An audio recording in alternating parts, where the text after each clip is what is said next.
All right. Welcome to Artcasters, episode 374. We have a really special returning guest today, and a really good topic that I think will be relevant to comics. And, I think, as usual, we'll make the go-arounds. And Snack Lord, every episode, you have to just snack on camera? Really? We're at the very intro? Every episode. This is the first episode I've been on. Snack Lord Test is in the house. Snack Lord Test. Okay, well, since you're eating snacks, Snack Lord Test, where can people find your stuff? You got to go to snacklordtest.com, and I can tell you right now that these pork rinds are fire.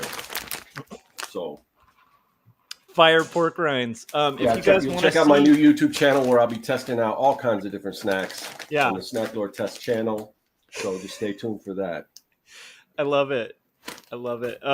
So yeah, you guys, like, if you want to try out new snacks, make sure you check out Snack Lord Test's YouTube. I'll be right back. Go to the snack shop. Yeah. Oh man, Snack Lord is a crazy wild card. I'm not sure what happened to Scott. I feel like he just took over Scott's position or something. Maybe he'll be back there before the episode's over. Yeah. So that is hilarious. So if you haven't yet, obviously you guys are on my channel. If you haven't, hit subscribe, hit the bell so you get notifications when we're about to go live. And let's see. Is that the unicircling? It's true. It did look a bit. You did look a little bit Unabomber-ish on there. Anyhow, so if you guys haven't yet, obviously hit subscribe, and also pick up my books, 2 Stories in Jacob's Apartment. And I think that we'll give Scott like one more opportunity to to let people know where to find him. All right. Oh, I got it. Oh, hold on, so I can hear and so I can see. So it was Scott. Okay. Yeah, the whole time revealed. So anyone who's not in it doesn't get the inside joke. Jim was searching for anagrams with I think ChatGPT or something, and we figured out that my anagram was, well, he said Snack Lord Set, but then I realized that unless I spelled my first name with 1 T, that wouldn't work. So yeah, Snack Lord Test. So I love it. That was a great live stream too. Jim's hilarious. All right. So Scott, where can everybody find you and find your work and all that stuff? Yeah, you can. So my new YouTube channel will not be me testing snacks, although if I hadn't already had a plan, that might have worked. Yeah, maybe you can set up an alt YouTube channel. Yeah, I think there's enough people doing that already. So what I will be doing, there's really no one doing. And I do have a kind of an announcement. I do have a date set for when I'm going to launch, when I'm going to be back on YouTube. Awesome. And that's going to be June 20th. So nice. The 20th of this month, I will be back. So stay tuned for that. And if you're on my Patreon, you'll be getting updates, or you'll be getting the first video early and everything, and subsequent videos early. So you can check me out on Patreon. I just kind of redid all the tiers and things based on what I'm planning. So yeah, that's the big thing right now. Other than that, you can go to my website, and I've got digital tools for making comics. I've got my own comic, Young and the Dead, and yeah, that's about it. Awesome. Well, I'm really excited about this episode. Javier's been on this channel. This is your, I think, 4th appearance. I was looking into it. And I'm excited about the topic because I think it applies to your work in a really good way, and it crosses over to a piece of art you were able to make recently that hopefully we'll talk about as well. So Javier, before we kind of get into the topic and stuff, where can everybody find your work, find El Muerto? Where can they check out Los Comex, all of that? Yeah, pretty much everyone seems to love Instagram, so I usually throw that one out. So I'm on Instagram at Javier Los Comex, Javier LOSCOMEX. Awesome. And if they want to go to my, I got a little blog, Havzilla.com. I love it. Havzilla has been the URL for that for years, and I love it. I love it. Back. Still think it's a great one. It's easy to remember too. But a lot of people like it's kind of just sitting there. I mean, I'm always updating on social media. So yeah, I would go to Instagram first. You can always find my link tree and find Obzilla and other pages too. But awesome. My most up to date is always Javier Los Comex. Okay, cool. Yeah, so follow Javier on Instagram. So the topic I thought that would be fun to have us address here is kind of the idea of leaving a legacy as a cartoonist. There's a lot of people who watch our show who are like aspiring or new artists who are all trying their first comic. Some people are kind of veterans in the field, but I feel like out of almost everybody in our circle, Javier, you have kind of created like a legacy character, and you've been working with that character for many years. I mean, like, what is it, 30 now? No, so this year's I'm doing the 25th anniversary. 25th. Okay. Yeah, I knew it was up there. Yeah. So I mean, 25 years of kind of working with a character that, there's been like film adaptations. There's been, I think there's been young cartoonists who like, it's literally the reason they got into comics. Yeah. That's always crazy hearing that like lately a lot. Yeah. And so it's one of those things where, from what I understand, I think you're in some history books of comics. So it's like, it's one of those things of like when you were kind of starting El Muerto, were you aware of like what that would kind of grow into? I guess that would be a good question at first. Yeah, no, that's important. I always want to tell people this. It's like maybe other people plan it like, hey, I'm going to live in 20 years or 30 years. I knew I wanted to stick around for, forever, whatever. But in 1998, you're doing your first book. It really was my first comic book. Yeah.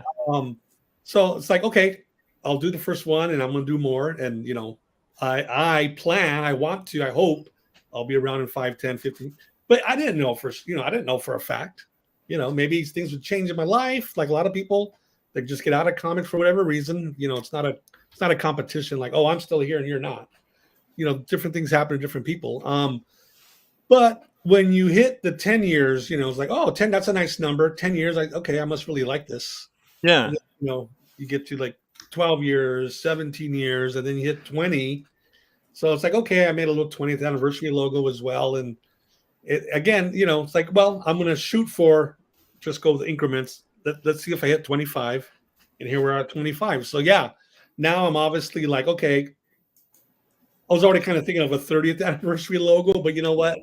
Don't put the horse before the cart. But I'm much more confident. I guess confidence is the word. Yeah, I'm here for the 30th, 35th, 40th, God willing, 50th, whatever, we'll see.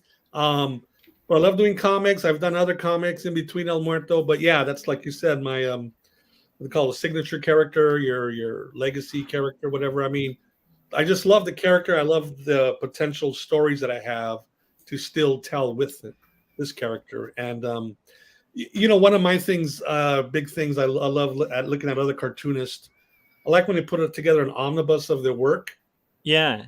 And if they can hit that, at least that 1,000 page mark, I'm sure guys like Stan Sakai have got more than that. But, so I want to leave 1,000 page legacy with. I like that. With this one character, So that's like the goal set in stone. And I got the second graphic novel ready to launch. So yeah. Nice. So, and that's Casa del Diablo. So do you want to I guess we should probably talk about that. Yeah, I got exclusive for your audience. Oh, I love it.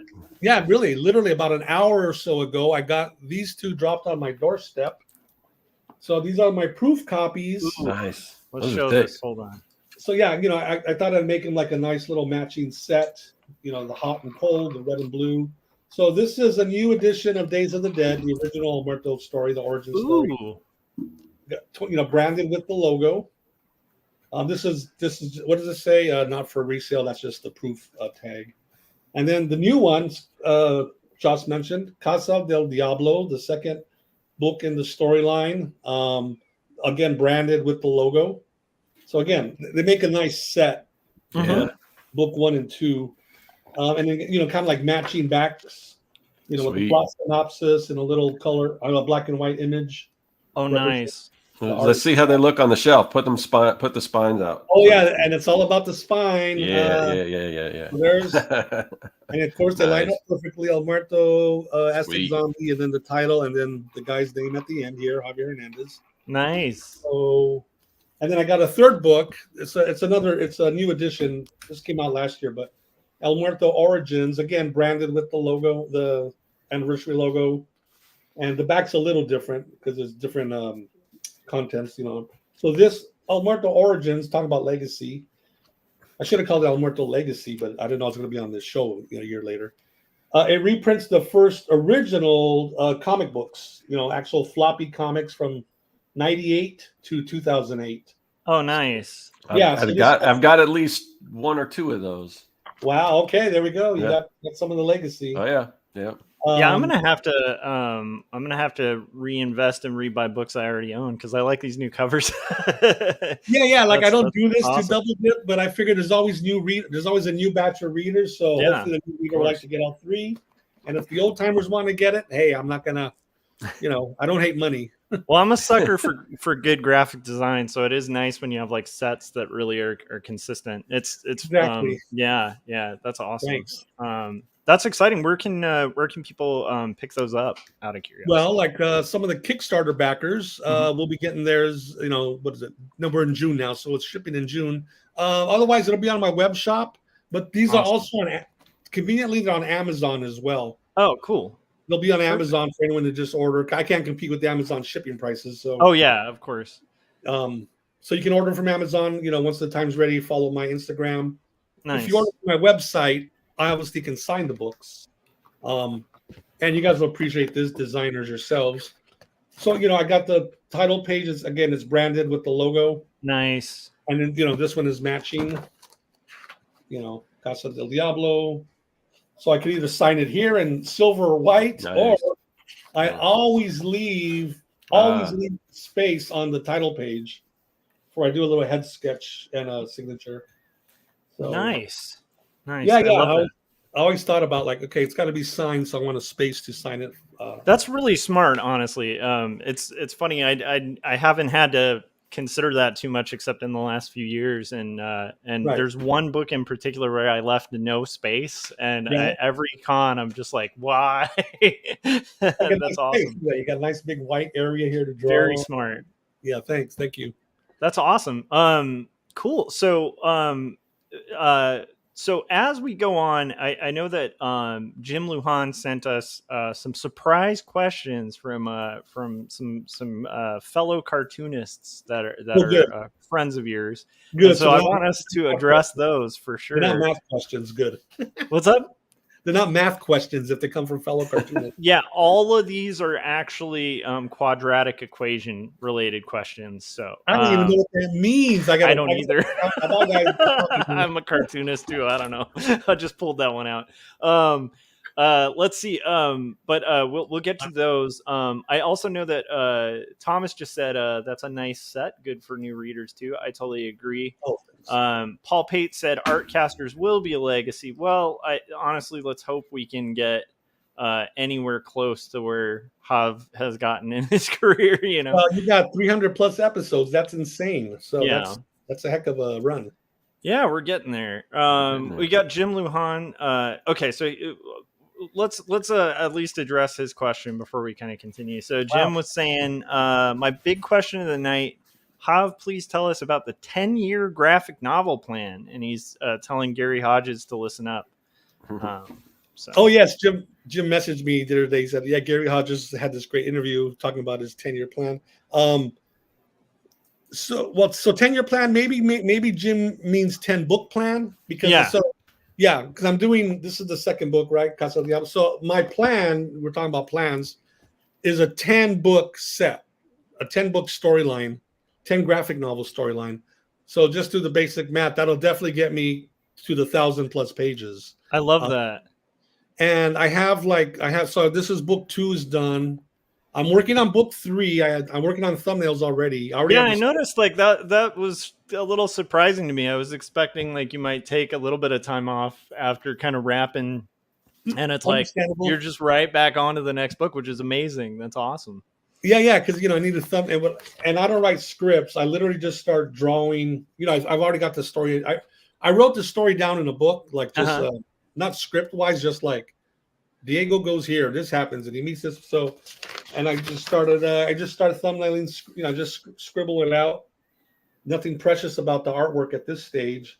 It's just staging the characters, blocking out the action. I drew a van here, but I'll look up what a van looks like later, right? That's not important right now. Yeah. The architecture is not important. The perspective is not important. It's just, but I got to get the panels how I want them. The characters, how they interact. Is it a close-up? Is it the back of the guy's head, the front of the face, whatever? So yeah, been working on that. And I lost track of what the original question was, but it was the 10-book plan. So yes, 10-book plan. So yeah, I'm working on the 3rd book. And I have I have like a sheet where I got like it's almost like a tweet. It's like a 2 or 3 sentence plot summary. Very basic. So I have books like 3, 4, 5, and 6 summarized for myself. And then after that, when I get to that point, that's gonna be a couple of years. When I get to that point, I got to figure out the stories I have left in my head. Yeah, how they play out in like maybe 3 or 4 more books. So. At this point, I don't have all 10 figured out exactly, just the first 6. And I do have the final story figured out. Nice. So you know where you're heading. I know where I'm going to end up. I know where I'm going, and I know where I'm going to end up. It's just that last bridge, the last 2 or 3 books. So that'll be fun for me in several years to see, okay, where am I at with the story? What have I told what I wanted to tell so far? Yeah. I mean, the characters kind of, sometimes they say write themselves. Maybe this character has to be explored more or whatever. So I love it. I think that's super ambitious to do. Out of curiosity, what kind of sparked that desire to kind of just start cranking on pages and stuff? Well, time. If I was a 24-year-old or even a 33-year-old, I'd be like, oh, no problem. 10 books. Yeah. But I'm an older gentleman, so it's like, you know what? Let's get these done. Let's get them out. I do look at some of my comic heroes like Joe Kubert, Steve Ditko. These guys were in their 80s, even 90, still working. But I do get worried too, because like Jack Kirby, I forgot how old he was. I mean, people just have physical deterioration. Your hand-eye. Yeah. Your drawing skill. The shaky. Yeah, didn't he start Fantastic Four when he was 40 or something? Yeah, no, that's inspiring. Imagine that. That is beautiful. Not that he hadn't been drawing long before then, obviously, but Fantastic Four, The output after that is kind of shocking, just considering, starting that late. It's like to have what made like a library shelf worth of probably multiple shelves worth of comics. That's insane. I think he was in his 50s when he did New Gods. I mean, that's like, talk about legacy character. Yeah, he really, and that was his own writing and drawing them. So he was really like, okay, everything before that, it was just a preliminary bout. This is the main event, New Gods onward. Wow. Yeah, and I think that like in a weird way, like we're kind of lucky to have like the jump start of being able to kind of create our own stuff like early on, because it's like a lot of these guys were just cranking out hoping for a chance to work on their own stuff, and it's like it's kind of neat that you've been able to kind of build your own like legacy character. I think speaking of Steve Ditko, I was gonna go into this later, but I feel like, you know what, let's talk about it now. So you've talked about this on a previous Artcasters episode where by kind of happenstance and circumstance you had done like a zine about Steve Ditko. And then go ahead. No, You Don't Know Ditko was the name of it. Yeah. Yeah, and I think that's still available, right? Like on your site, like you don't know Actually, right Ditko? now I gotta make a new run of that because Oh, okay. those sold out. Okay, nice. we'll So make if more. you guys are looking for that, stay tuned to Javier's stuff, and if you can't find it there, search eBay and see if anybody's crazy and wants to get rid of it. Probably not, but you know, you never know. Maybe look out. I'll do more, making more. We'll make a new Nice, run. nice. So stay tuned to Javier's thing. So you had done that. There was a Ditko convention. I think we had you on before that, right after it. But so do you want to kind of go into that and how you just sort of ended up in this Ditko world, like outside of just being a fan? Like No, exactly. Very well put. Yeah, 1 minute you're a fan, next minute you're talking to his nephew and everything. So yeah, Steve Ditko, everybody knows he's a artist, comic book artist and writer, cartoonist. Obviously, most famously known for being the original artist and the plotter of the Amazing Spider-Man with Stan Lee back in the 60s. Isn't he credited as co-creator? Co-creator, yes. I should have put that in the co-creator, Yeah. artist, and plotter. People didn't realize he was actually, directing the stories, and then Stan would get the pages. Oh, let me fill in the word balloons. Yeah, Stan was like, let me. Okay, I like this Ditko. Let's add Excelsior. Right. But we won't get into all that right now. Yeah. So that's and Ditko, he worked all the way up till he was about, I think, 91 when he passed away 5 years ago. Yeah. He's working on his independent self-published comics. The Question. And all these Doctor other Strange. Oh, yes. I mean, yeah. The guy co-created two of the largest iconic properties now. Yeah. Spider-Man. I don't know, Spider-Man or Batman, if you add up all the money characters have made, from toys to movies, I mean, it's staggering, right? It really is. So anyway, Steve Ditko was born in Johnstown, Pennsylvania. His family still lives there, right? His brother, he's got a lot of nephews and nieces and such. So there's also in Johnstown, there's this art, not museum, but an art center called Bottle Works. So they decided to put together a Ditko Con. I think it was like 2 years ago now. The first one with the auspices of the family, obviously, Matt Lamb, the director of Bottle Works, reached out to the Ditko family, his brother, and then the nephews and such. So it was an authorized Ditko estate convention, and it was called Ditko Con, and they had several vendors there. They had people like Carl Potts, who worked for Ditko. I was there because I had my zine. Arlen Schumer was there. He did a book on Silver Age Marvel artists. A couple other people, a couple of vendors. There was one vendor there, Darren Ford. He sold nothing but back issues, a lot of Silver Age. Obviously, he focused on a lot of Ditko comics, Ditko's work for Marvel DC, and he had a whole slew of Ditko's independent work. And then we had a big panel. We all spoke on the panel, including Ditko's nephews, Mark, and he actually has a nephew called Steve Ditko. So yeah, I got to know, like I said, the family, the Bottle Works. And then, so anyway, last year, the director of Bottle Works, he did a Ditko mural. It was the first one ever authorized by Marvel. So it's a Spider-Man and Doctor Strange. So he had permission, he had to get permission from Disney and Marvel, all that. So there's this huge mural already in town. And one day I get an email from him out of the blue. Javier, we want to do a second mural. Would you like to do it? It's like, would I do it? So yeah, definitely. And what I really liked about what he wanted me for it, he said, well, Javier, I want you, if you could focus on, since I already did Doctor Strange, Spider-Man, can you focus on his whole career? Because he knows how much I love all the work the guy's done for 60 years, independent, smaller stuff, big stuff, DC, Marvel. So I did this. I had this canvas, a 93-foot wide wall by 20 feet tall. Oh, wow. At the back of one of their buildings, the Bottle Works there. So I have some pictures on my Instagram. I just put up some new ones today. So I was given the specs, and I had, the dimensions, everything. I did the art, I had all the characters. And it's really neat. They printed it out in sections, right? I sent a color file. They printed out in big sections. And then they had the community, the Johnstown folks, men, women, children, Yeah. anyone who wants to come in. They would come in and then they would take a section of one of the tiles and they'd paint over it. So it's my artwork and it's in color, but they print it out as a very low color or whatever, or it might have a coating on it. But I love that the community, like when you look at the mural, those millions of brush strokes, it's all the people who volunteered their time. So it's a real community mural. Yeah. That's cool. Yeah, and I love how they did that. So they're currently putting it up now. Go to my Instagram, folks. Javier Los Comics.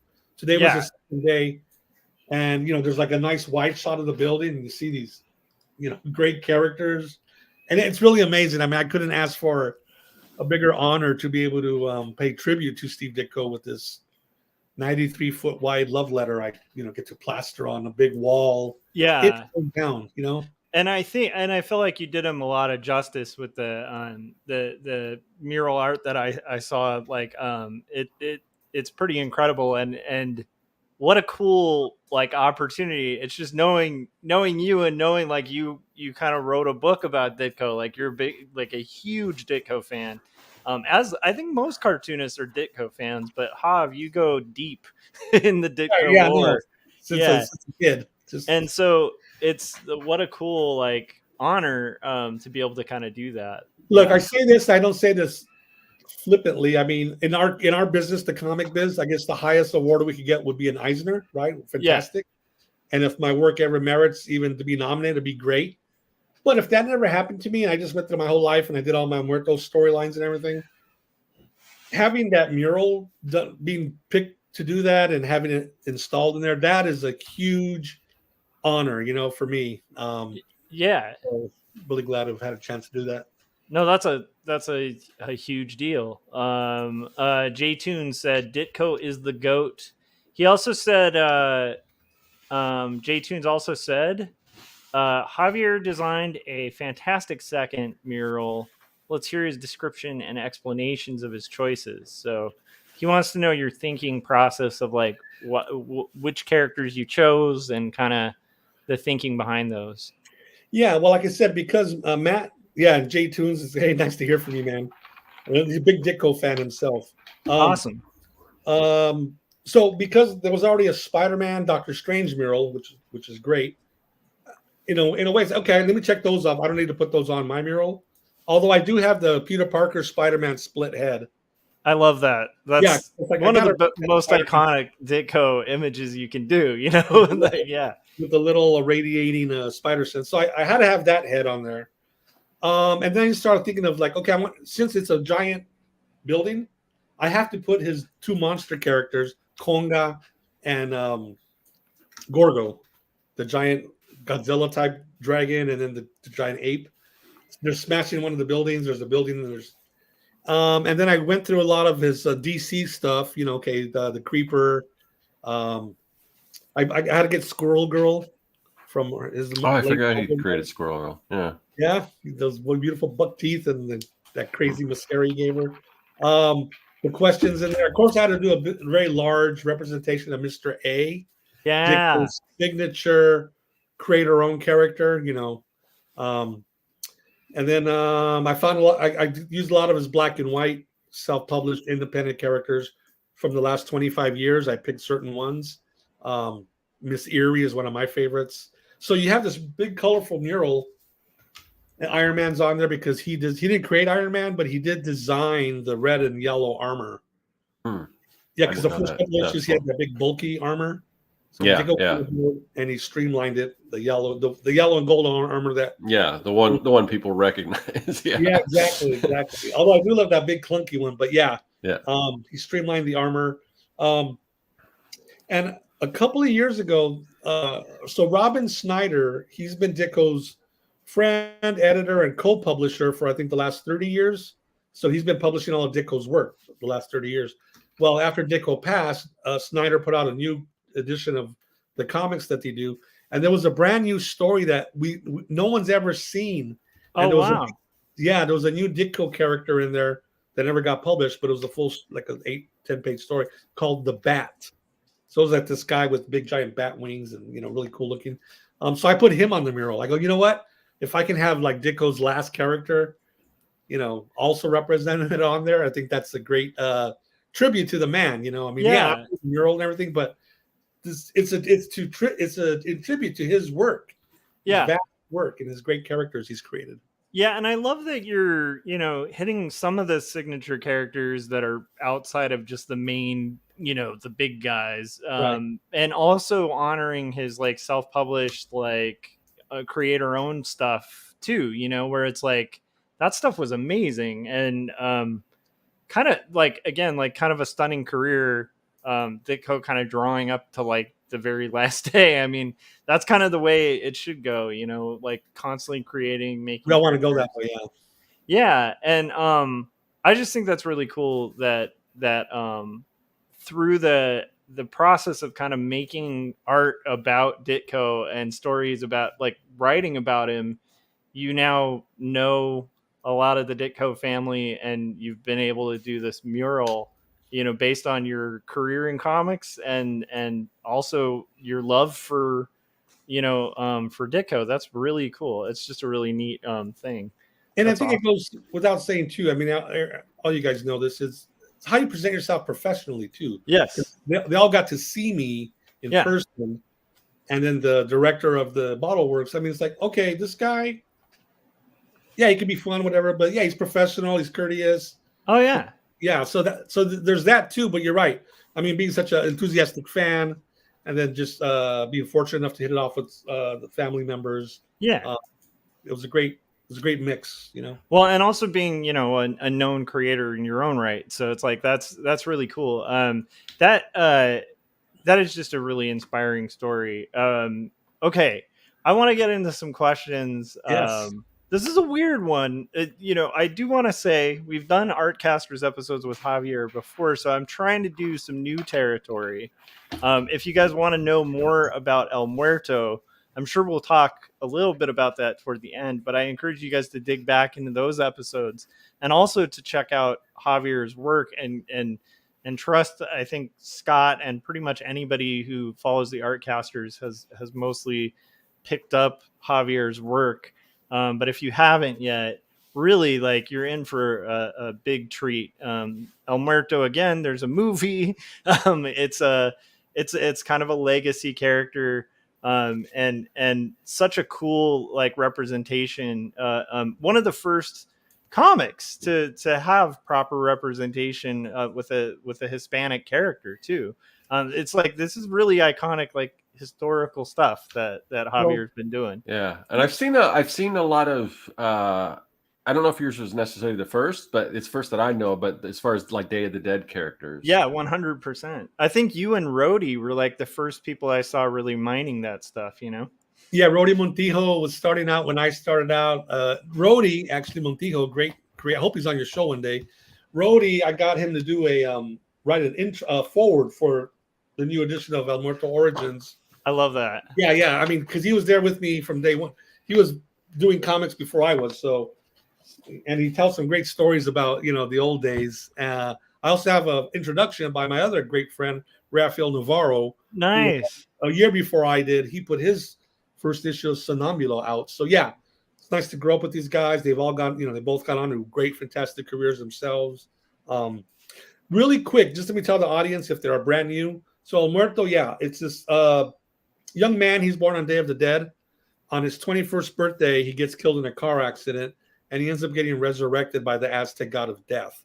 So, like Josh was saying, it's got a combination of Mexican folklore, Aztec mythology, Day of the Dead folklore, supernatural elements, a lot of angst, a lot of, I definitely looked at a lot of the old Ditko Peter Parker stuff. Yeah, it's really like it's so iconic that you did Ditko, a Ditko mural, because your work is very like similar to Ditko in the sense of like you get really into the empathy of the character, like but there's still action, guys. Like, it's very action oriented too.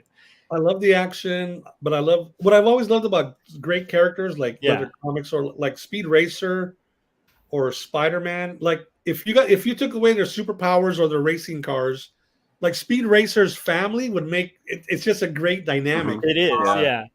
The pop, the girlfriend, the best friend, the mom, and the annoying little brother.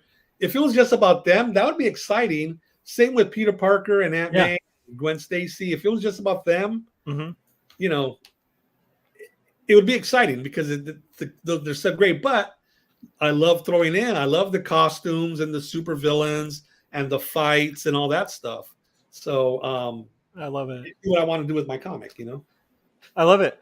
Okay, so I want to get into these questions that Jim has had some friends of yours ask. Wow. And it's like this is your life. So Rody Montijo, who I knew from Pablo's Inferno. I still think that's a deep cut of Rody's, but you guys should check it out. It's an amazing book. What new discoveries... what are new discoveries that are currently fueling your inspirations? So have you discovered anything new that's like kind of inspiring you? Yeah, man, those are always tough questions because you always forget like the current stuff. Like the old stuff, I can, you know, recite it like scripture, like, and it's always like right after an interview where you'll be like, oh man, you know, and you really enjoyed whatever it was. My gosh, right now I really can't. I can't clear my mind to think of what's something new. You could even go with something old. Okay, I'll take a. I'll take a side. I won't mention comics. Like I love Tim Burton movies. You know, a lot of us do. In fact, like lately at some of my shows, what I tell you always try to make a pitch for people. So I either tell them the whole MUERTO origin, they blah blah blah, or I go really quick. I just go, hey. If you like Tim Burton movies, The Cure and The Smiths, you may like my comic. I mean, there's more to it than that, but that's a good pitch though, because like I mean, I like El Muerto, I like The Cure and The Smiths, and there is that vibe like of like some of the costumes. It's definitely got like a Tim Burton kind of vibe to it. Yeah, that's awesome. Yeah. So I just tried, because people who like that stuff, especially if they come up, they got a Jack Skellington T-shirt or The Cure. Like, okay, these are my people already. So let me tell you what you got here. So that usually that pitch usually works because I like it. You know.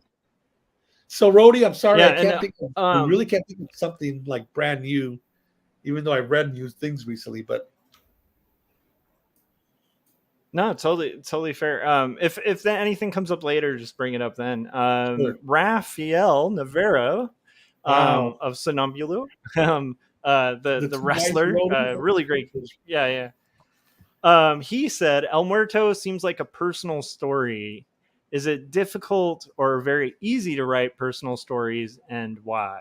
And I think that's a really good question, actually. No, it is because to me it's like, well, I'm writing this fantasy of superhero adventure with gods and demons and gangsters and this dead zombie guy, but it is personal. Yeah. So there is, how much of you is in the character? And like, every author gets that. Yeah, there's obviously some of me in the character. There's also some of me in the villain. There's also some of me in the side characters and, the unpleasant characters. Because whenever you're writing the character, whatever trait of yours and it could be a trait that you don't like of yours, but it's still mine, right? Like if I have things I don't like about myself, they're still me. Let me give that to the rotten bad guy and just like, enhance it to make him really nasty. Nice. Or maybe there's things that I wish I was like. Well, I'll give it to her, and then explore that feeling of mine in that character. So it's not always just about like, oh, the character's me because we both like pizza, whatever we like The Cure. It's other stuff too. So I just look inside myself, either the good, the bad, and the ugly, and then spread it out through the various characters. Nice. And then would you say that's I guess to keep going with Raf's question, would you say it's difficult to kind of go there sometimes with the writing?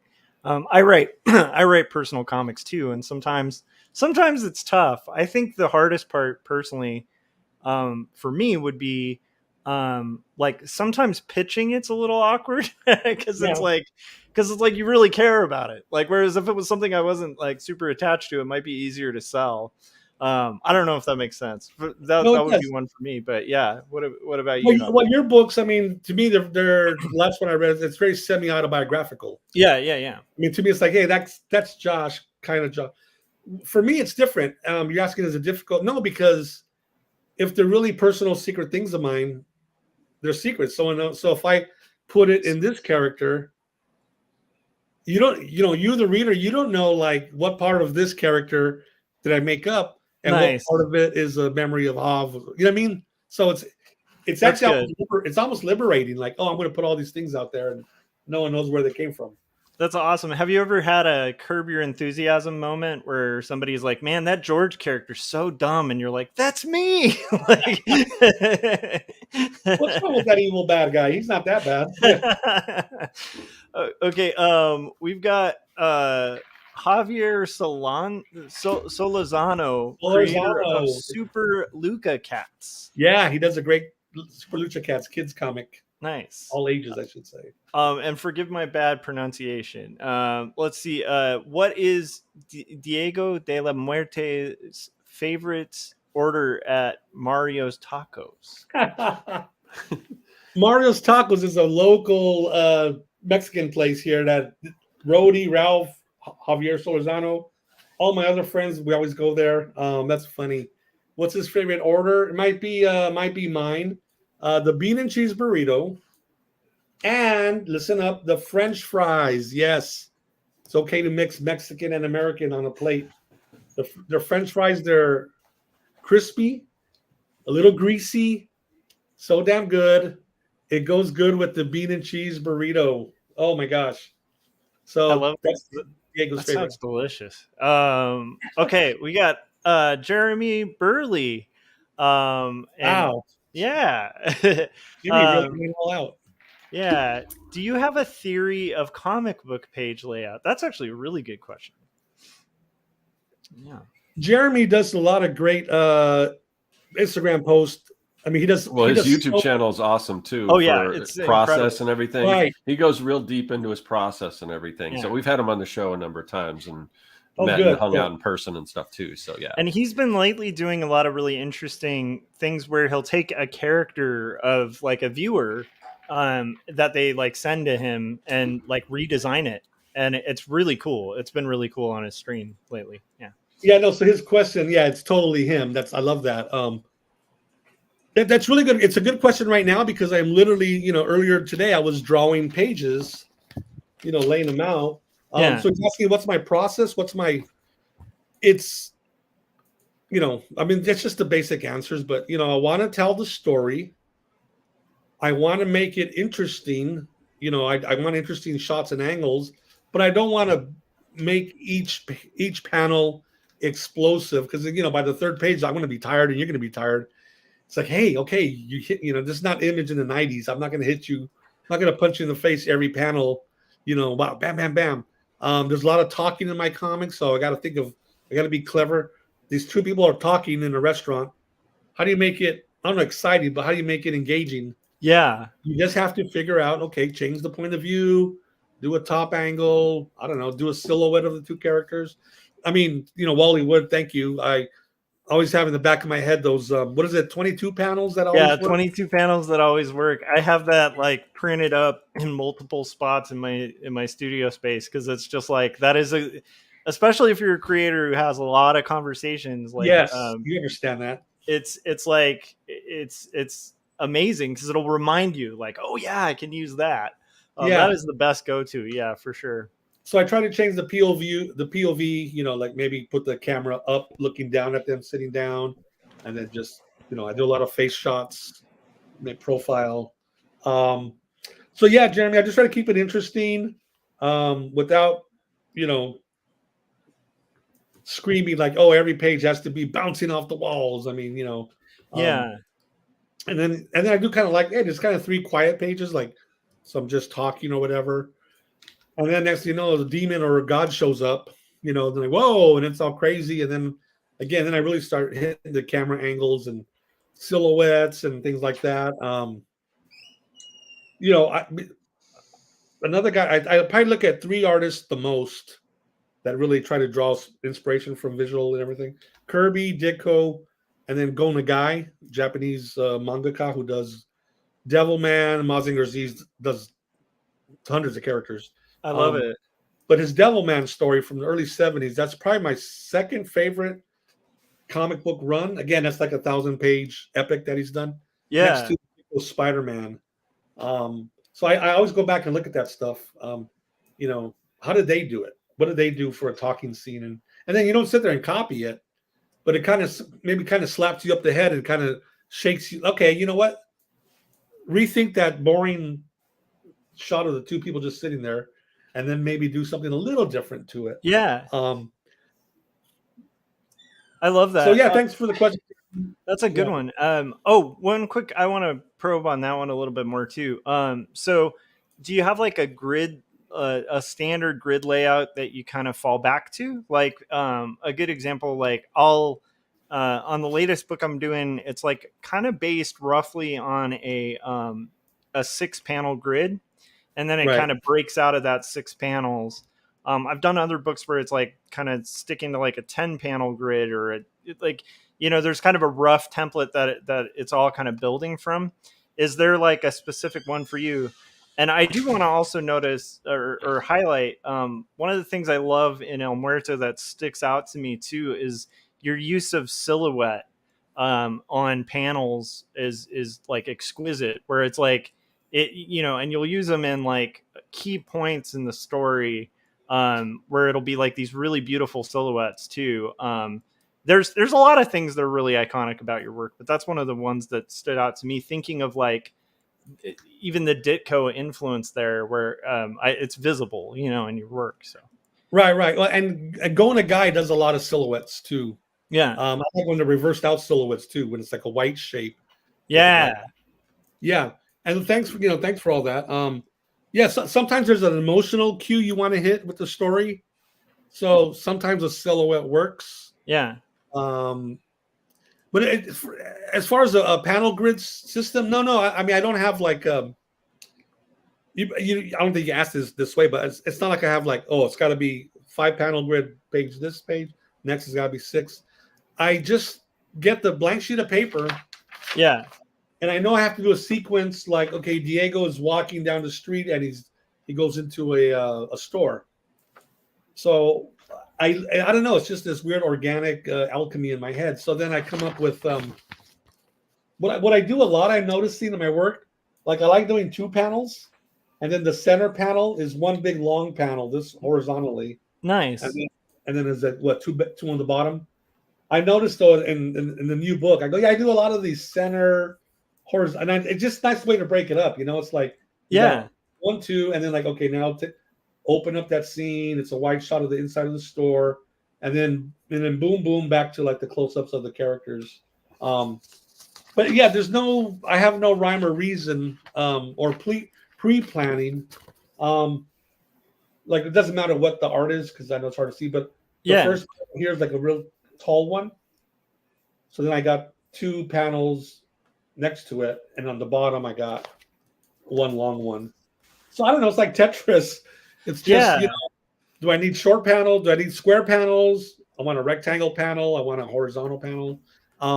It's just like, what am I showing in that one scene? Yeah. I got 2 characters talking. I might want to get a wide panel so I can see them both. Or if they're talking very intimately, maybe a square panel so they're bunched up together closer. So it's very, for me, very organic. I don't say it's haphazard, because I think I'm telling the story correctly. No, I think from the work it's pretty intentional, but it's like I love I love how you were kind of describing letting kind of the emotion of the story kind of dictate how it needs to be like stretched out, or like whether the panel sequence needs to feel like really tight or like really spread out so you can see the whole scene. I think that's a perfect description of that. Yeah, thanks. I mean, I think the emotional content is very, very key. So I'm very observant of like how's that play to the reader as they're looking at this panel. Like even without the dialogue balloon, because I don't have a script, when I'm drawing all the panels, I mean, I notice on these few pages I haven't written any dialogue. Sometimes I'll scribble out the dialogue balloon. Yeah. But it's not that the dialogue is not important. Of course it is supremely important. But once I scan the page and I get an illustrator and I start writing the word balloons, that's when I'm okay. What are they exactly saying? I kind of remember what they're saying, but I think that's why my work. Just talking with you about it, like people get this the emotional cues because it's already in the art. Like if I never dialogue any of the pages, Yeah. you still want to know what the whole story is, but you would know. Like I know how that character feels. I have a good idea why she feels this way with the other guy next to her. Yeah. So I really try. What I'm drawing, it's really silly.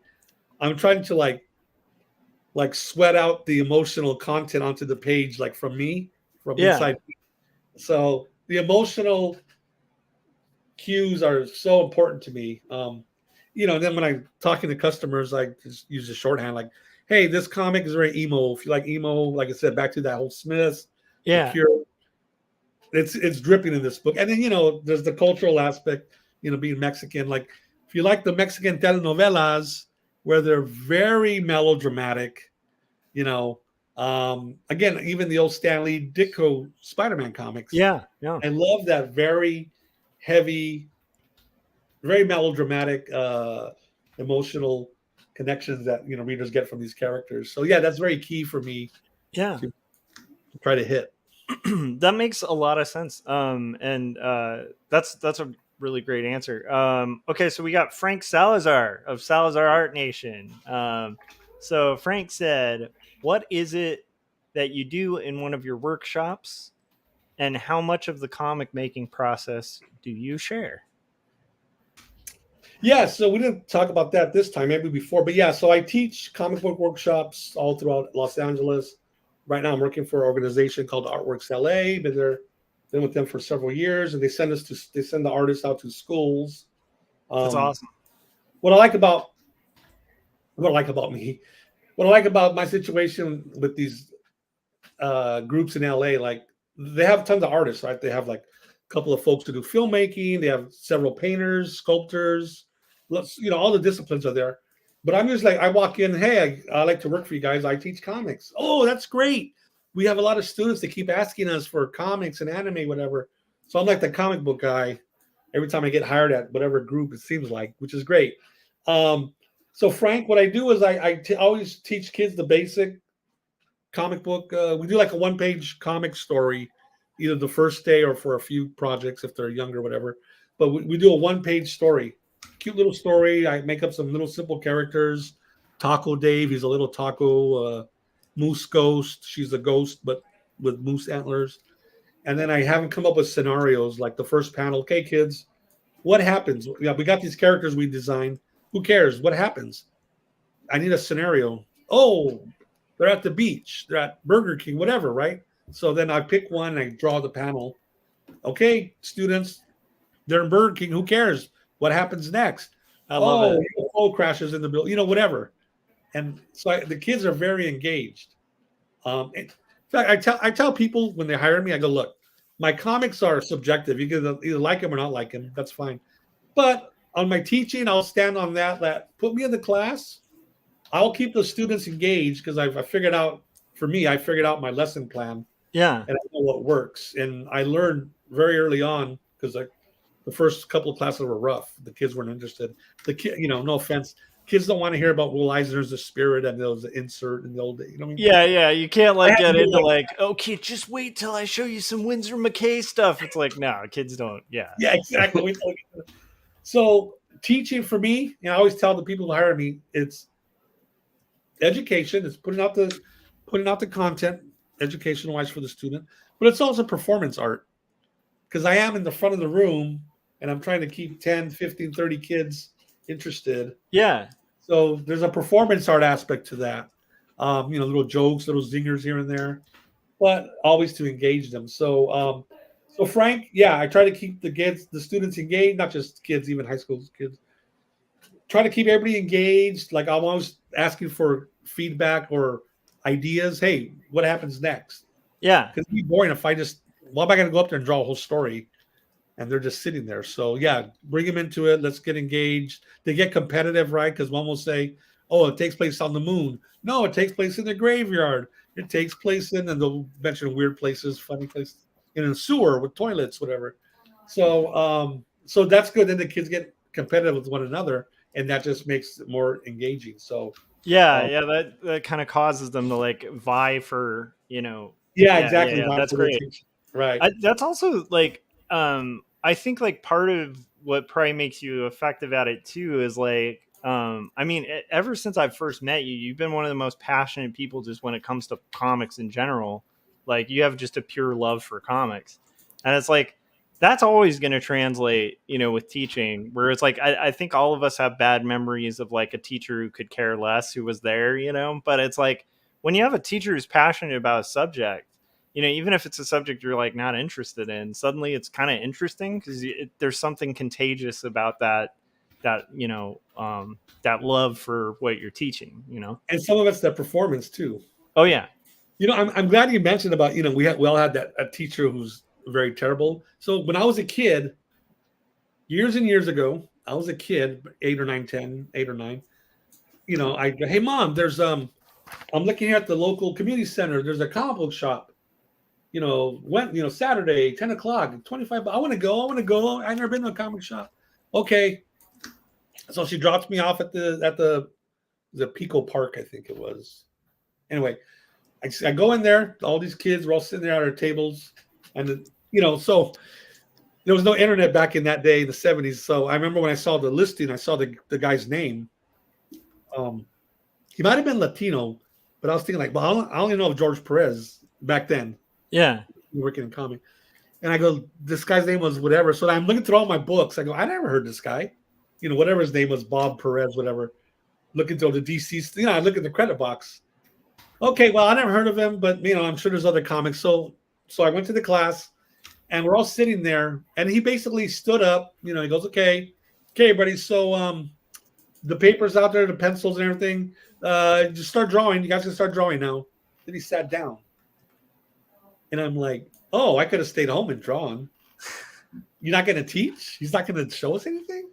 So, I just drew whatever, and then we all left. And I remember I told myself, I'm kind of like young Bruce Wayne. I make a vow as an 8-year-old. But mine was like, if I ever teach, yeah, I'm never going to be that guy. So, I'm glad you mentioned that. Yeah, we've all had that teacher. So I did have very early on someone like that. So Corey Kerr, who like I don't even know if I mentioned this at the top. So Corey Kerr is usually a co-host of the show, and he had to be gone on like a family thing, but he often quotes his father, who gave him like this tip where he said something like never be critical, like never openly be a critic of a leader, just write what they're doing down, so when you're in their position, you can do it better. And it's like he mentioned that quote to me, and I was like, that's actually a really good and I'm just imagining 8-year-old you just like I'm gonna do this so much better when I'm teaching. Yeah, in my head I wrote it down, so I love it. That's beautiful. So okay, we have more questions. Jimmy. Ricardo Padilla. Wow, Ricardo Padilla, my co-founder of Latino Comics Expo. Yes, the co-founder of the Latino Comics Expo asked, everyone knows about your decade-long involvement with the Latino Comics Expo. As co-founder and art director, please explain its impact on your work and its impact on the community over the years. And I am really curious to hear about this too, because I think when that first started, I still lived in Long Beach. And I think you guys were doing it at the Long Beach Art Museum. Yeah, Mola. Yeah, Mola. And that was like literally like a walk away from my wife and I's apartment. Wow. And so it was so fun to see something exciting like that happening, in that area. But what was the influence on, like, the impact on your work and impact on the community? I'd love to hear about that. Yeah, very good questions, Ricardo. Let me do the second one first, because right away I had the answer. Yeah, impact on the community. We see it all the time when the people are in the convention, the exhibit area, just going table to table, meeting artists. And, it's a small enough show where they can spend time talking with them, and the artists can talk back, the writers and artists. And seeing the young kids going to see like Latina creators, like, wow, here are these young girls looking at these women doing comics, and they're probably thinking, like, "Oh, I can do it too." Then Yeah. that is so awesome. That is so wonderful. Um, um, and then hearing from people like a year later, "Oh, I went to one of your expos and it's so great. I met so many new. I didn't know there's so many Latino creators." It's like, well, that's why we have it. They're all under one roof that weekend, because you can just everywhere you turn, you're going to run into a different one: a graphic novelist, a political cartoonist, someone doing zines, people making comics for decades, new people making comics. So the impact has been wonderful. The other question I never even considered, like, yeah, what's the impact on my work, my art, the actual convention? So I'm not even sure how to answer that. I mean, I know it gives me an outlet, like, I mean, just, very crass. It's like, well, I got a convention coming up. Let me get a new book out, Yeah. so, but as far as like artistically, I don't know if I have an answer like it, that it influences me that way. I mean, I get inspired by seeing all the other artists, even artists I never met at the Latino Expo. So in that regard, yeah, I learn, and I get to see, especially when I see younger folks like really busting their butts and doing some great work. It's like, hey, good for them, and I got to stay. I got to kind of keep with them in some regard. I mean, it's not a Yeah. competition, but like, Yeah, there's nothing like meeting that like fiery like first comic guy, because it's like it's at least for me, like even now it's like at cons, like it reminds me like, oh, I gotta stay on my game here. Like it's right, because they got that fire, and it's like, oh yeah, my gosh, like okay. But it's also fun to see these like kind of fresh ideas and stuff. I know, just having lived in that area that the original area was in, it had a big impact on that community. And like I can just say tangentially, just having attended comic conventions, like Javier, you're one of those people. Like Jim Lujan is like a connector, right? Like he's one of those guys who, if you mention Jim, like most likely, if people are in the LA area and they're artists, they probably have met Jim. You're one of those people in the comics community for sure, where any like like 2 cons ago, I was boothing next to a guy, and he was talking about like the Latino Comics Expo, and I was like, "Oh, you know Hav?" And he's like, oh, "Yeah," and Paul Mayer, yeah, yeah, exactly.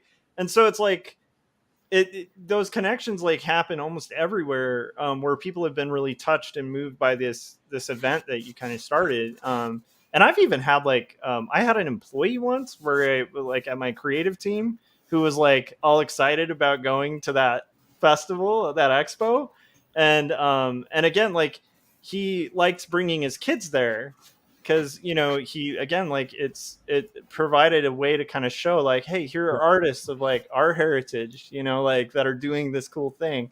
And right. it's like, that's so it's like weird, but it's like like I've seen the visible impact just on like my own little personal experiences with people.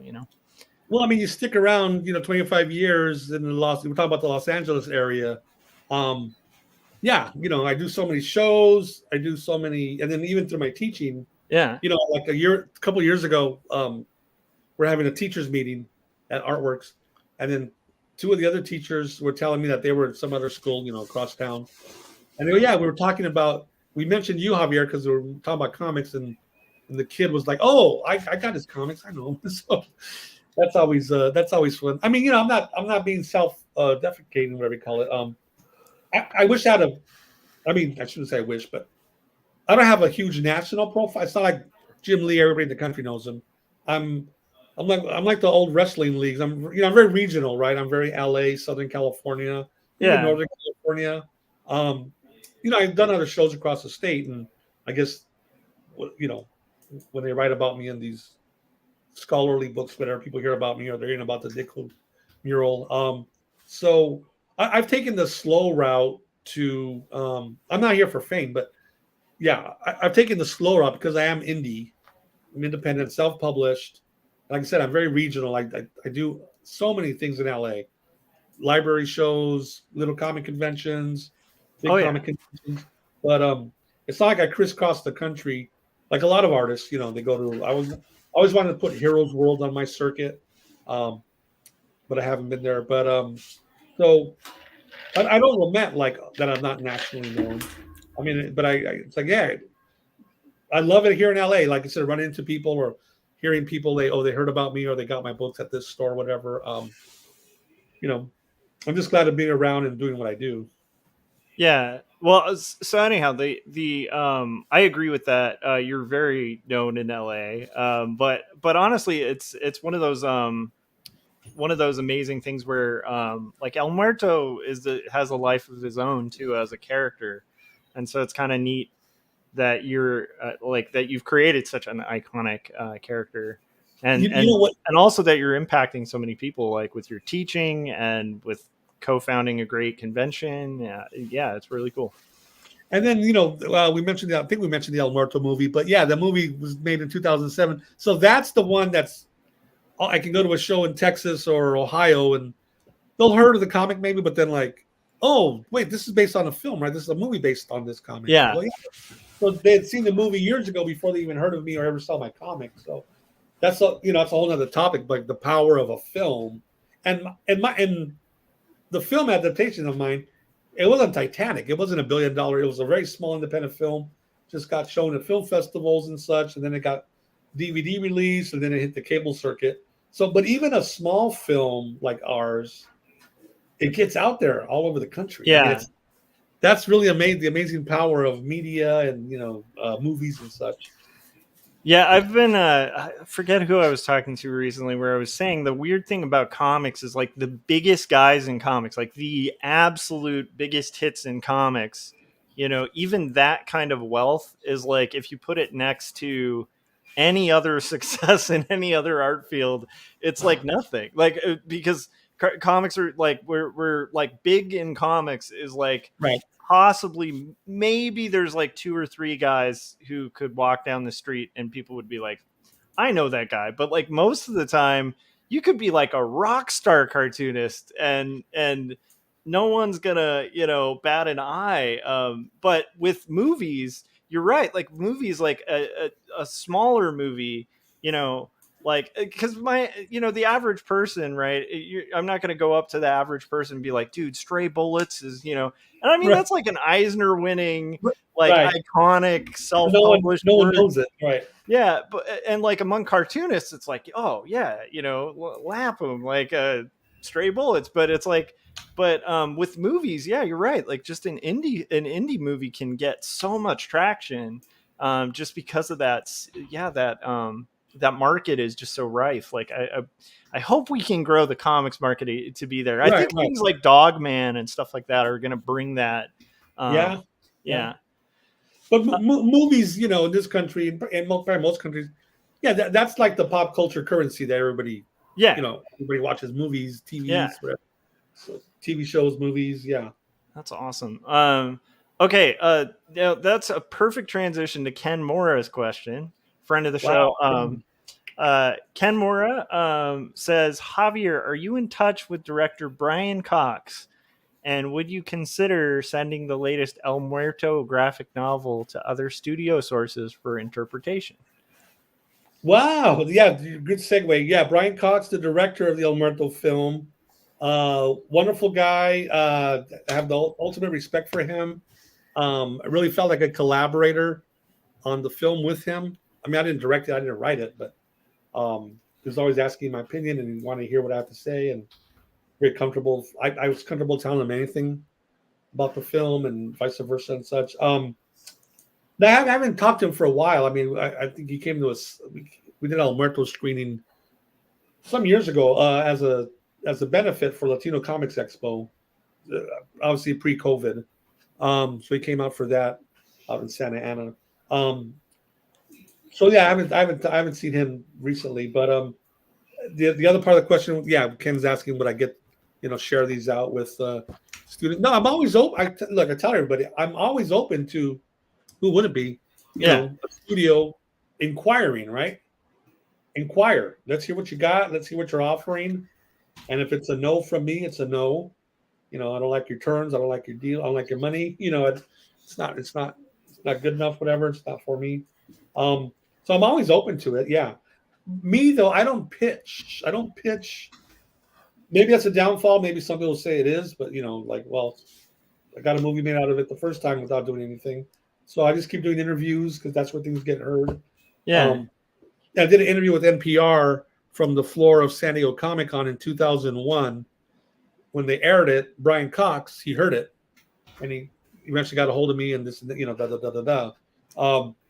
So yeah, I don't, I'm sure a lot of people, some people make comics only to pitch it to film. Like, okay, whatever, do what you're gonna do. But I don't. I do the comic because I love the comic. Yeah. But now that I've got a movie, I'm totally open for talking to someone about a TV, a movie, a cartoon. I'm not one. I don't know. Sometimes I hear interviews with artists, comic creators, and it's like, well, I'm not here for a movie. Like, well, that's fine. I wasn't here for a movie either back in 2001, but you don't have to be into the film version of your comic if you don't want to. Yeah. For whatever reason, you think it's the integrity's gone or whatever. It's like, well, like, what's the old saying? My book is still up there on the shelf. Yeah. Yeah. If Hollywood screws it up, they screwed up the movie they made out of it. But like, look, the original book, it's the exact same pages and characters and story. So yeah. I think that's a really good point. I've had some stuff looked at to be optioned, and I've never batted an eye at the idea of optioning something if it's a good offer and it's interesting. Because dude, I mean, the other thing is like our goal as cartoonists is to get readers, and it's like if you have a property that like expands viewership, even if they miss the mark entirely, you're probably going to sell more books and thus have more readers. So I'm not trashing people who'd want to be purists about that, but at the same time, it's like I think from knowing Javier, it's like you're a guy who like you're making these to be the best comics you can make, and then if like a movie or anything else comes out of it, that's like who's like yeah. I mean, hey, the money's not bad, especially if it's a bigger production, or like why would you be opposed to that? And as long as you keep your rights, get your lawyer, make sure you keep the rights. Like when I did the deal, I had all the my contract was specific. It's like, hey, I keep all the comic rights. I keep making comics throughout the movie ordeal. I can merchandise from my comics. So if there was ever a deal for El Muerto action figures, they base it on my art, not on the actor. So it's based on my art. I don't have to deal with anybody else other than me and the toy company or whatever it is, So great. Yeah, have a good contract. Don't do this without a lawyer. I love it. That's good advice too. If anyone out there, honestly, if you're getting seeked out to get optioned, that's pretty good place to be. Let's see here. We got Jose Cabrera. Oh my gosh. With the last question. So these questions pretty much took up most of the Artcasters episode, but I think they're fun. All these old That's friends. no, I think it's good because I think, like you said, we asked Javi a lot of questions the other times that he was on. So. Yeah, and I'm glad because it's always tempting to dig into a lot of topics that we've already touched on too. So it's like I think this helps us kind of think outside of the box, and also I think it's great because all of these artists that. All of these people that we've been mentioning are all really good writers and artists in their own right. And that just shows you like the impact and awesomeness of Hav's work. Okay. So Jose Cabrera, as the last person of Crying Macho Man, I'm going to do a deep cut there too. Did you ever do a podcast, and do you know anything about the titanium age of comics? Oh my gosh. And Javier, there's going to be an interesting story about your podcast that I have to share when you're done talking. Well, okay. So Jose asked a loaded question because he knows I've done podcasts. So, I've done podcasts. What was the oldest one? Javiland. Javiland, yeah. Which unfortunately it was done on the TalkShoe platform. Yep. And I think they're gone. So all the files are wiped out. Yeah, that happened to BIPT. I was gonna say there's a lot of great classic podcasts that are no longer just wiped out. But you know what? They were just talks. It's like I'm talking with someone at dinner. And then the next day I forget to talk. You know what I mean? Like that's how it goes. So I've done podcasts, and then I did another one after called Javiland Chatter. Try to just do like a one-on-one, I think, with people. So yeah, I haven't done it in years though. I mean, I admire you guys for having 300 plus episodes and sticking with it. I do have a YouTube channel which is so sporadically done, but all I do is I put the camera down and all you see is the book I'm looking through. A lot of channels like that, and I just pull an old book off my shelf, an old Bronze Age comic, a Japanese manga, whatever, an art book. I just look through it and I just share my thoughts on it. So it's called Los Comex TV. Nice. So but it's never updated. It's not like these two guys just cranking the episodes out with beautiful graphics and stuff. It's just and then they're great though. Like honestly, you guys should be subscribed to Los Comex. TV. Yes. It's awesome. The second question, Jose, I'm stumped. I don't know what the titanium age is. I mean, I know obviously golden age, silver age, bronze age, but then honestly, over the last 40, 30 years, I don't know what the ages are. I know it's the copper age maybe. So I don't know if he's joking about titanium age, but it may be I read it as a joke. Knowing Jose, I'm thinking it's a joke. Yeah. Because I think it might be just a riff at like your expertise on, golden, silver, and bronze. Right. So. Well, as the expert, I say there's no such thing as titanium age. I don't care if it's up on Google right now. I love it. Maybe that's just all Titanic comics. So I want to tell a little or mention so Kevin Cross and I are really good friends, and another name from the past. And part of how Kevin Cross and I met was at a zine fest. But after we met at a zine fest, both of us were online, and both of us were listening to Javiland and engaging on TalkShoe. I knew Javier from a convention because it was one of the worst conventions I'd ever done. I had just published a comic, so like every new cartoonist, I was all excited to exhibit at this con, and sold like maybe one book the whole time, and was like, what did I, I'm in that first cartoonist phase of just what did I get myself into, because you have that dream you're going to go there and just, you're signing issues and stuff. And so I remember I was a little down, but I was kind of masking it and stuff like that.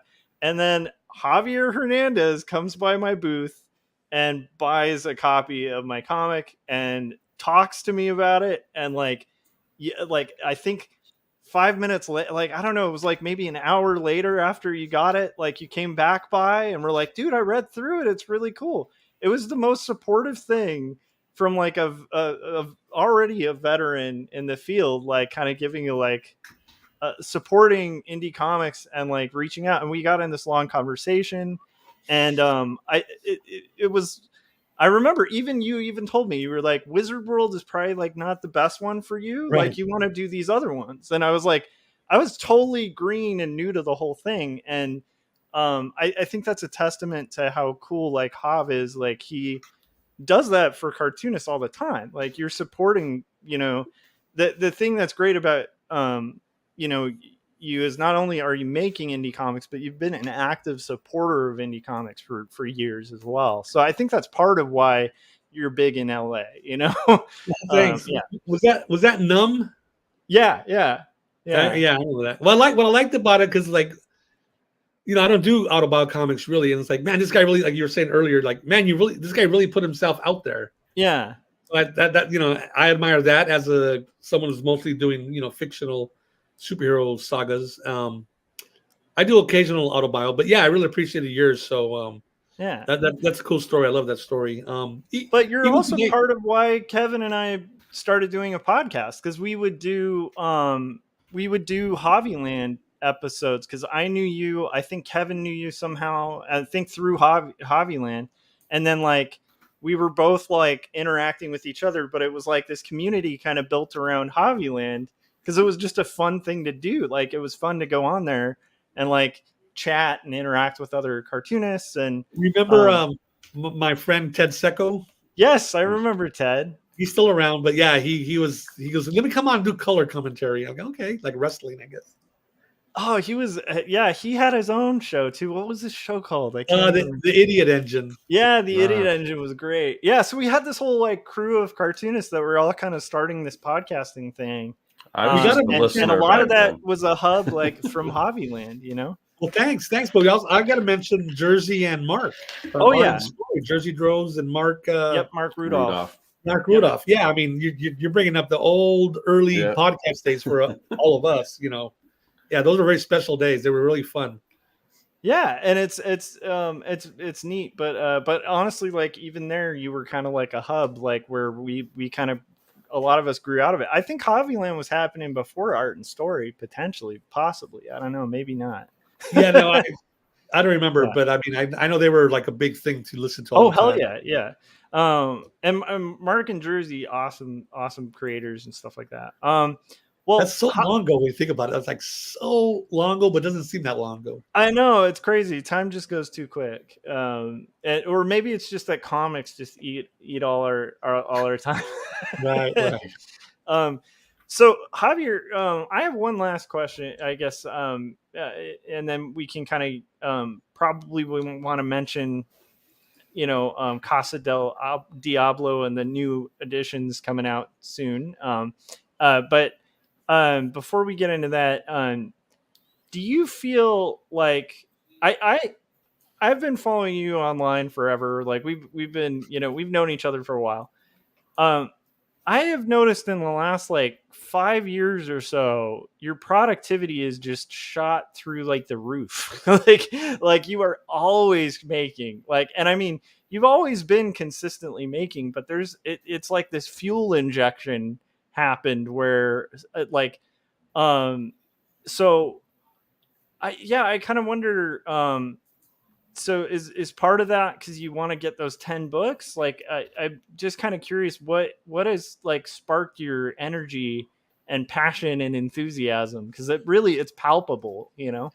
Well, thank you, but I know we talked about this earlier in the show. I mean, that mortality, age, whatever, it's like, I got to get more stuff done, and I don't want anyone to think that I just came from the doctor. I got a terrible, like, it's got a 2-year limit. No, it's nothing like that. But I am older. I realize that. And I really do want that 1,000-page epic. It'd be great to put it into a big super hardcover one day, but anyway, so I just have to keep going at it. I mean, I know, as long as you ask the question, I know this book has been like, it's been a 5-year gap between, Days of the Dead and then Casa del Diablo. I mean, I think there's 1 or 2 things I did in between. So sometimes, I'm not the fastest artist. That's why I'm jumping on that 3rd book. Like you were saying, you're surprised I'm not taking a break. So try to get that 3rd one out, well, obviously have to be next year because we're already halfway through this year. I think I go in moods. I mean, you're saying it's very productive, and I do a lot of. It might be one of those scenarios too, because I find this often in comics. Like Dave Baker is one of those people. I always look at his output and I'm like, how the hell does he do it? But then I realize like some of these things he's been building for like 7 years, and that's like, to me it looks like he just released like 3 graphic novels at once or something. And his art's so intricate too. I mean, so intricate. Like but so it might be one of those scenarios with me observing your stuff where it's like it looks really quick to me. Well, you know what it is too, though? I mean, it's just the true fact of social media. I mean, like, you look at my social media and like, oh, the Ditko mural, and then I may post like, I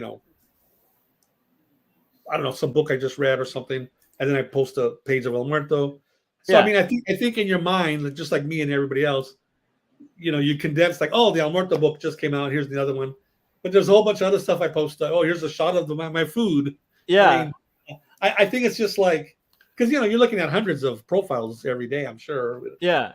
So I appreciate that, but it's a little slower than that. But I'm always sharing online something. Always sharing. I bought this new comic. I bought this new toy. Whatever. I'm going to pre-order this collection. So you're seeing a lot of stuff from me every day, but it's all different stuff. It's all different stuff.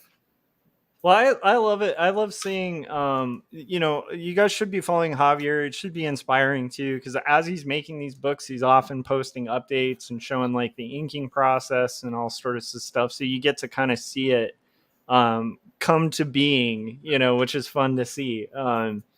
That's awesome. Thanks to everybody and Jim for collecting those awesome that's questions. Yeah, that was Good really questions, cool. everyone.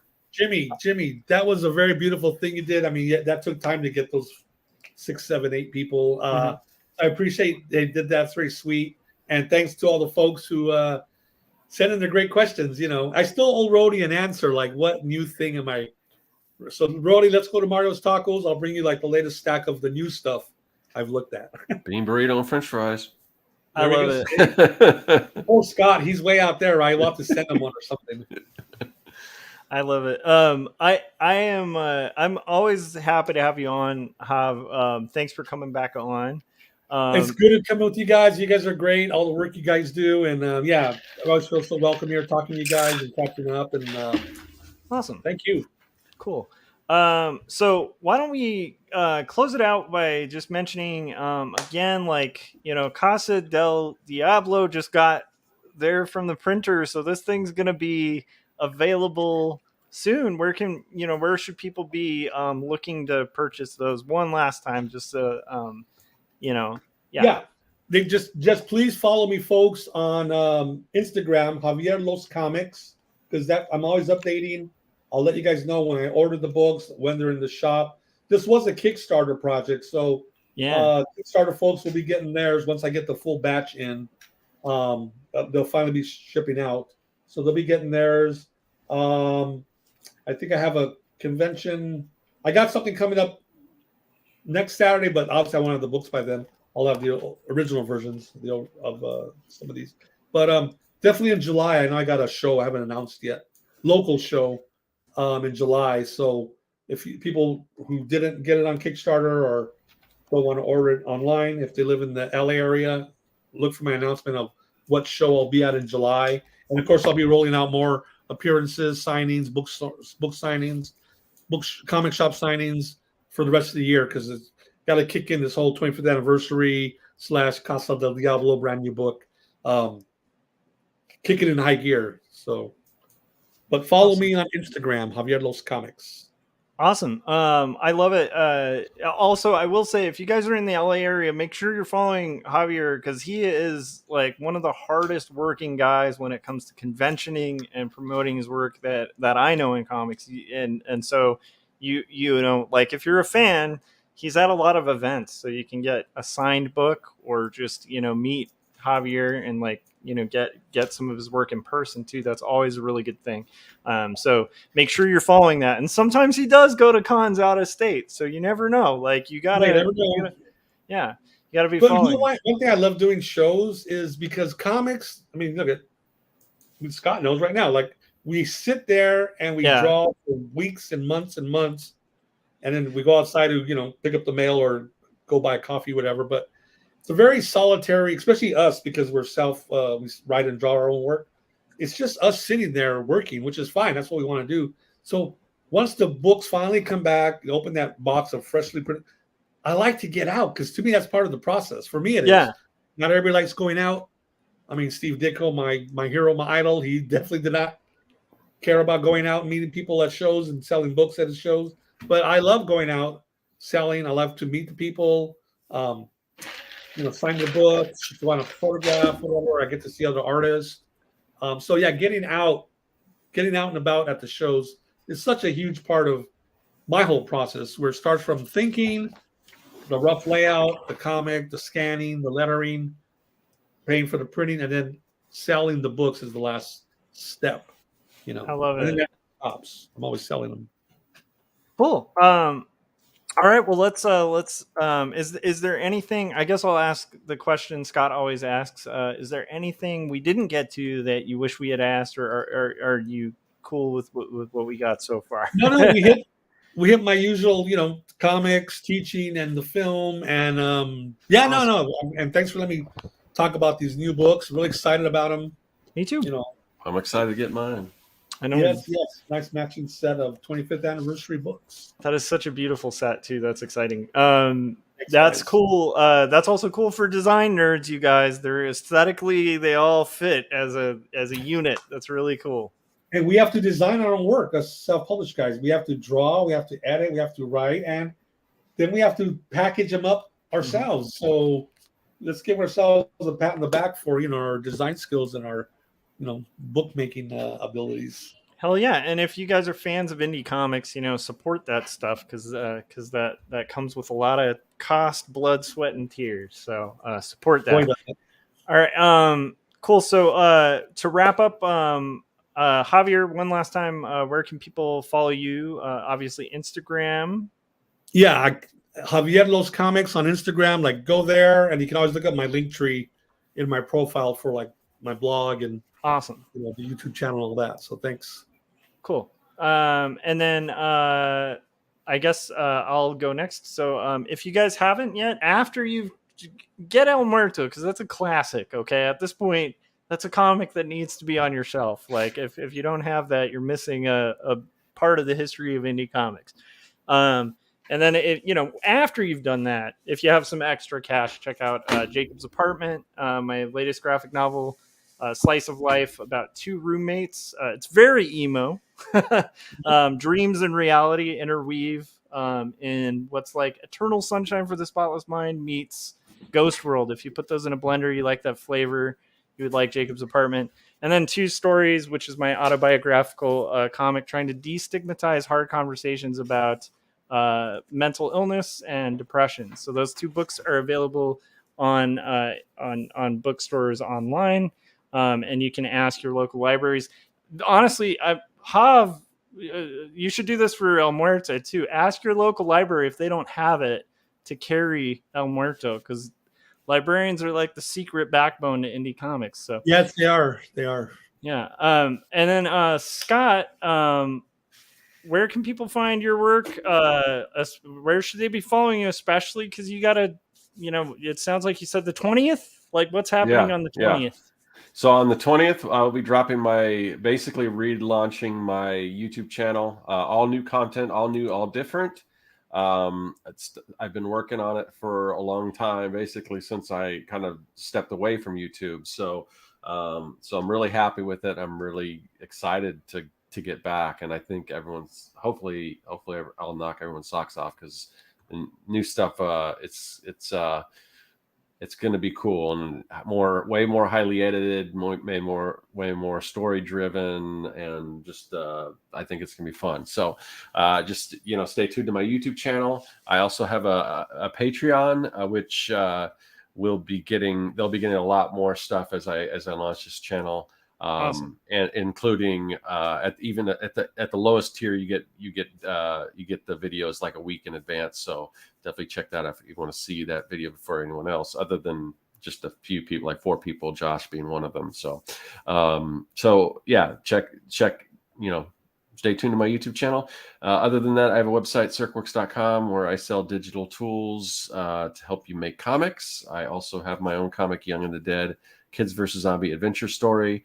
Just think Goonies meets Night of the Living Dead. So if you're a fan of all those 80s action movies starring kids, Goonies, Monster Squad, E.T., Explorers, all that stuff, you'll probably dig it because it's like that, but with zombies. Awesome. How do people keep track of this crazy channel? It seems to be on my channel sometimes, on Corey's channel sometimes. Occasionally, who knows? It may end up on Scott's channel again. Who knows? It probably won't. But my point is, you never know. How are people supposed to keep track of this crazy thing that's all over the place? Well, there's an easy way to do that, Josh, and that is to just join the mailing list. There's a link in the description of this video, and that way you'll know exactly when we're going to go live, what day, who's the guest, what the topic is, whose channel it's going to be on, so it doesn't get too confusing. And sometimes YouTube doesn't always notify people. So that's one way to definitely be notified and clear up all that confusion. So just join that. And we don't spam you or anything either. So just join that, and the only thing you'll get from us is usually about 30 minutes before we go live. We'll send out that email. So let people know where we're going to be. Awesome. And he'll never forgive me if I don't mention this. Snack Lord Test on YouTube. Check out his snack reviews. Yes, okay. Yes. They're great reviews. And then for Jim Lujan, I also wanted to say, it's MEU Awareness Week, and we support you. So that'll do it. And I will see you guys we'll see you guys on the next stream. Thank you again, Javier. And I hope you guys have a good day. We'll see you next week. Bye. Thank you, guys.